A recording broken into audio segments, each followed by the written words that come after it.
বৃহস্পতিবাৰে খাৰুপেটীয়াত সংঘটিত হৈছিল এক ভয়ানক ঘটনা। শংকৰধৰ শইকীয়া নামৰ এজন যান-বাহন আৰক্ষীয়ে সেইদিনা খাৰুপেটীয়া নগৰত কৰ্তব্য পালন কৰি আছিল। দলগাঁৱৰ দিশৰ পৰা অহা এখন ট্ৰাক ট্ৰেফিক পইণ্টত ৰাখিবলৈ সংকেত দিছিল জোৱানজনে। ট্ৰাকখন ৰখোৱাৰ লগে লগে শংকৰধৰ শইকীয়াই ট্ৰাকৰ দুৱাৰত উঠি লয়। লগে লগে ট্ৰাকখন চলাই দিয়ে চালকজনে। ট্রাফিকে ট্রাকটো সিগনেল দেওয়ার পিছত ট্রাকটো রোখার চেষ্টা করা নাই, সে উঠি গল ট্রাফিকটো গাড়িত উঠার পিছত ড্রাইভারে কৈছে আপনি নামি যাক ট্রাফিক নামা নাই, ট্রাফিকক লৈ গল গাড়ীত মঙ্গলদৈ ৰোডত লৈ গল এইটো মই দেখা পাইছোঁ। আৰক্ষীজন ট্ৰাকৰ দুৱাৰত ওলমি থকা অৱস্থাত তীব্ৰ গতিত ট্ৰাক চলাই নিয়ে চালকে আৰু তাৰ পাছত ঘটালে ভয়ানক ঘটনা।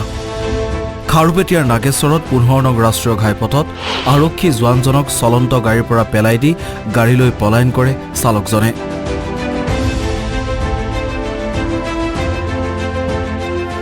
সেই শিহৰণকাৰী দৃশ্য আবদ্ধ হৈছিল চিচিটিভি কেমেৰাত। খাৰুপেটীয়াৰ পৰা যে ট্ৰাফিক এজনে ট্ৰাকত গেছে নাগেশ্বৰৰ প্ৰথম যিটো স্পীড ব্ৰেকাৰ আছে বিশালৰ সন্মুখত, এইটো পাৰ হৈয়ে তাৰমানে মই আকৌ পাণ দোকানত তামোল দি আছোঁ, তামোল দি থাকোঁতে দেখা পালোঁ শব্দ এটা হ'ল। শব্দ হোৱাত মই ঘূৰি চালোঁ যে ট্ৰাফিকজন পৰি গ'ল মাটিত। দাউৰি যাই উঠালোঁ, গাড়ীখন ডাইৰেক্ট পাৰ হৈ গ'ল, ট্ৰাক আছিল। গাড়ীখন পাৰ হৈ যোৱাত আমি দেখা নাপালোঁ আৰু তেতিয়া এই ভিডিঅ'টো কৰিছোঁ আমি। গুৰুতৰভাৱে আহত আৰক্ষীজনক গুৱাহাটীৰ GNRCলৈ চিকিৎসাৰ বাবে লৈ আহে, কিন্তু অতি শোকাবহভাৱে চিকিৎসাধীন অৱস্থাতে মৃত্যু হয় শংকৰধৰ শইকীয়াৰ। এতিয়ালৈকে আৰক্ষীয়ে ট্ৰাক চালকক কৰায়ত্ব কৰাৰ লগতে জব্দ কৰিব পৰা নাই ট্ৰাকখন। ট্ৰাক চালকৰ এই গুণ্ডাগিৰি এয়াই প্ৰথম নহয়।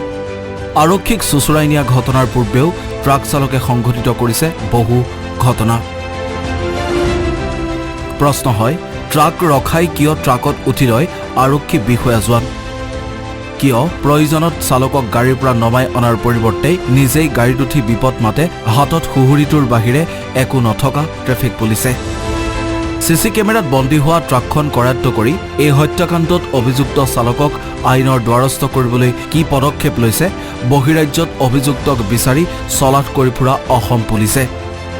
খাৰুপেটীয়াৰ পৰা ইমদাদুল ইছলামৰ সহযোগত নিউজ 6 আছাম টক্স।